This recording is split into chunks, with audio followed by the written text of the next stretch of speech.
Well? Well, what? How'd it go? Well, you don't expect it to have gone in your favour, do you? The exhibition you put on in there. Did he vote? Very close. What was it? 3-1. Which way? Give us £6 and I'll tell you. I'm in. You mean I'm in? You said cash up front. There you go. Thank you very much. And there you go. What's this? That's your receipt. You've been volunteered. We all have to start at the bottom, you know. 4 pints, please.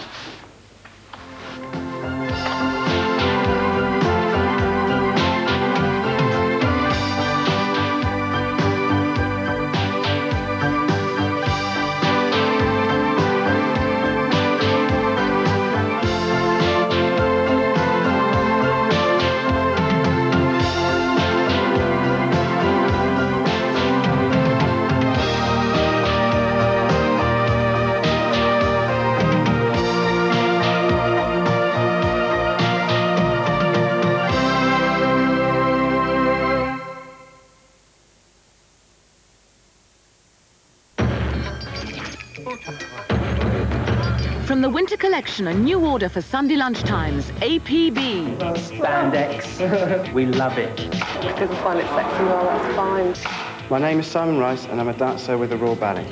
People in Leeds are great. They run up to you and say, "Is it you?" Well, it's him again, you know. APB, why don't you join us? Gaz Top talks to the stars in APB, starting tomorrow at 12:30. In Right to Reply, one of the two main participants of the documentary, Talking to the Enemy, says the programme misrepresented her. And why did Australia's birthday fireworks go astray? Find out next on 4. Put aside all preconceived ideas about holidays in Britain. Centre Parcs is here. A British holiday the weather can't spoil. You're so insensitive. I'm insensitive. Stop the car. Now what? I would rather walk. Right. Look, there's no need to be so stupid. When you need something special but quick, try a stir-fry from Ross. Such clever combinations of meat or seafood, vegetables and spices. You'll make it up in 5 minutes. Hi. I don't like Mexican chili. No, you wouldn't, would you? There's Chinese chicken, Chinese prawns, Japanese beef, tandoori prawns. Ross stir-fry. Whatever will they cook up next? Jack Mix 88, the very best of Mirage. The incredible Super Mix dance album that just doesn't stop. Jack Mix 88 on album, cassette, or compact disc. This Thursday, travel with Channel 4 to the ancient kingdom of Bhutan, which lies at the eastern end of the Himalayas. A country rich in colourful culture, almost untouched by the outside world. Follow the adventures of a major British expedition attempting to scale Bhutan's greatest mountain, Gangha Punsum, the highest peak in the world to remain unclimbed. This Thursday, visit the Hidden Kingdom, a Himalayan adventure at 8:30 on 4. Now on 4, Right to Reply.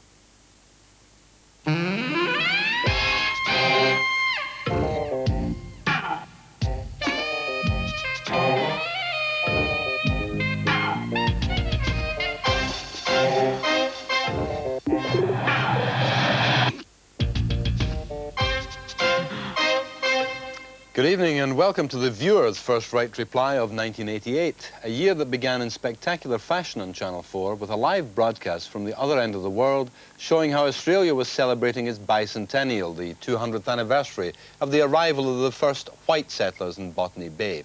But black Australians had, of course, been there for thousands of years before that, and the television birthday party didn't have much relevance for Aboriginal Australians, according to this viewer from Survival International, the organisation which lobbies for the interests of tribal groups. The 4 hours of Australia Live from Channel 4 on New Year's Day cannot pass without comment.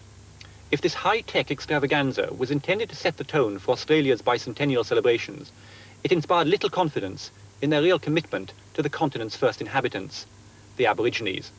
Apart from 1 or 2 token references to Aboriginal history and culture, and some unfortunate jokes about Abos, the Aboriginal community were conspicuous by their absence. There's little for them to celebrate in 1988. The programme said nothing of the Aborigines, who, having been forced off their lands and murdered in wars of extermination, are now strangers in their own lands. Their life expectancy is 20 years less than that of their white counterparts, and they earn much less too. They only acquired full Australian citizenship in 1967, having lived on the continent for some 50,000 years. It seemed to be a programme for only part of the Australian population. Until Aboriginal demands for land rights and justice are met, neither they nor we will have anything to celebrate. Well, Channel 4 broadcast the 200th birthday celebrations live from Australia for all of 4 hours, during which the sense of anticipation grew. Here, there's a full orchestra, a fine choir, and a fabulous fireworks display still to come. The fireworks, 2 huge container loads of them, are the Bicentennial gift to Australia from the government of the People's Republic of China. And in this crowd tonight, waiting as expectantly as everyone else, is the Chinese ambassador, His Excellency Mr. Yong Yai, accompanied there by Senator Susan Ryan. Well, a big bang is in prospect, and you wouldn't want to miss it for all the tea in China, so stick with us just a little longer. But as the celebrations approached its explosive climax, Channel 4 suddenly became the party pooper. They pulled the plugs right in the middle of a poetic tribute and before the long-awaited fireworks. Viewers were dismayed. I would like to express my extreme disappointment at the decision to cut the end of the Australia Live programme. I think your priorities need rearranging, because to cut short a once-only programme of such importance and interest for a mere cricket match seems to me an appallingly mistaken act. We were watching Australia Live, which was the most enjoyable program, when Channel 4 decided to terminate the broadcast with only minutes to go. This was, of course, the finale. We still had Chinese fireworks and mass choirs, which we were really looking forward to. However, the most infuriating point was that the termination came during a very sensitive tribute to Australia by writer Colin McCulloch. This was, of course, the most emotionally involving part of the program, and it was horrible to have our emotions toyed with in this manner. I don't see that the minutes of adverts and the repeat of the Silk Cut Challenge warranted the termination of the Australian broadcast in such a manner. At least you could have waited until the end of Colin McCulloch's very sensitive tribute to our country. Please, Channel 4, get it right next time and don't toy with our emotions in such a haphazard fashion. The response from Channel 4's presentation department? Unfortunately, the programme overran considerably more than expected. However, there is no excuse for leaving it in the manner in which we did. We made a mistake, and we regret it if we upset our viewers. The climax of the celebrations was spectacular, with fireworks exploding simultaneously across the continent. Here's a sight of them as consolation to those who missed out.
You can see more of that and the highlights of the birthday event in a 1-hour programme on ITV called Happy Birthday Australia, on in most areas at midnight tomorrow, or at 11:35 on Monday night if you live in the areas served by Grenada, Yorkshire, Border or Grampian.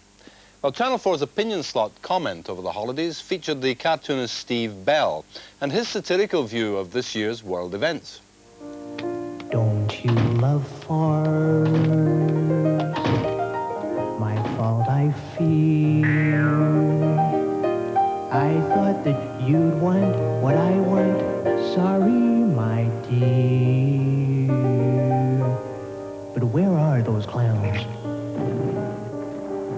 Quick, send in the clowns. Don't bother, they're here. An American living in London wasn't amused by Steve Bell's cartoon comment. I thought Britain and the United States were allies. Why then, in primetime television, were President Reagan and American soldiers shown with bright red clown noses? This was blatant anti-US propaganda which could have been perpetrated by an Eastern Bloc country. I can assure you that American networks would never parody the British in this way. And how would you feel if your troops in the Falklands and your Prime Minister were portrayed as clowns on primetime American television? A national offence was also given on New Year's Day by John Sessions and his one-man show, which had a sketch about a German kazoo player sabotaging a recording of West Side Story. Here is an opportunity to do what Germans do best when they cannot create something. Yeah, we destroy something.